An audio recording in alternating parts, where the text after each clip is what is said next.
Ever wondered if you could ditch that plastic vanilla Visa gift card and just add it to your Apple Pay for easier spending?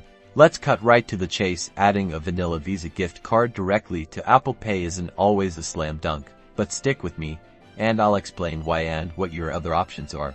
First things first, you absolutely must register your vanilla Visa gift card online. Head over to the website printed on the back of the card. This is crucial. You'll need to provide your name, address, and other details. Without registration, it's almost impossible to add it to Apple Pay.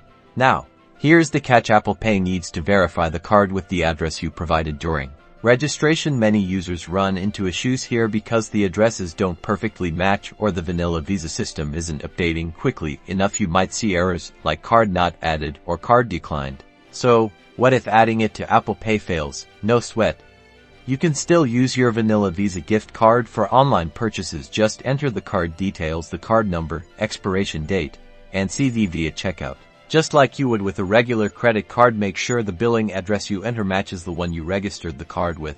And for in-store shopping, simply use it as a regular debit card. The cashier will swipe it, and you might need to sign or enter a PIN if prompted. Keep in mind the card's balance, as you can overdraw it. While directly adding a vanilla Visa gift card to Apple Pay can be tricky due to address verification issues, remember you can still use it online and in stores, so don't give up hope, and happy shopping.